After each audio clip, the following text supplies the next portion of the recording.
Thank you, Governor Landry. I'm Attorney General Liz Murrill. On June 12th, my office sent a cease and desist letter out to CVS after thousands of Louisianans received a text message about a bill that was moving through the legislature.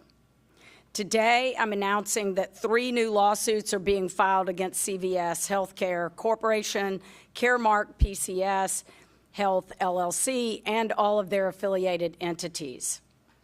Those lawsuits predominantly relate to violations of the Unfair Trade Practices Act. One of them specifically covers the vertical integration issue that Governor Landry discussed. It's my belief that CVS did use customer information for the reason that we, including me, received text messages from CVS on the same text chain that we receive prescription information, flu shot information, and other information related to your health care. They used our information to lobby for their own corporate interests and to scare people into lobbying on their behalf. At least 1 or 2 of those text messages that I saw that came directly to me threatened seniors, veterans, and people with serious health care conditions and said that you might not be able to get your medication, or if you do, you may have to pay more.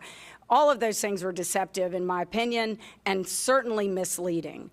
PBMs are not managing the cost of drugs. They are driving the price up. And we've had a lot of discussion about some of the reasons why, and if you want to look at the lawsuits, they will be available on my website or through my press office. They detail in great length all of the ways that these manipulative tactics are used to drive our prices up and to drive the independent pharmacists out of business. So one of the lawsuits relates to the text messages. One of the lawsuits relates to vertical integration and violations of our antitrust laws and the Unfair Trade Practices Act. And one of the lawsuits relates to the violations of state law and the Unfair Trade Practices Act related to the way that they have tried to run independent pharmacists out of the market. Since 2022, we've had over 100 independent pharmacies close. Those numbers continue to rise because of the tactics that are used to drive them out of business.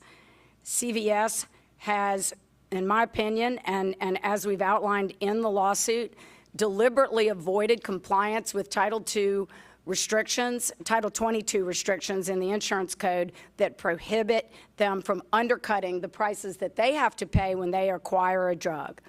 There's a new bill that's recently been signed by the governor that will also further those restrictions, will further create transparency in their practices and reinforce the restrictions that already exist against effective rate pricing and other clawbacks and ways that the independent pharmacists are undercut. That's HB 264, which I believe has been or is about to be signed.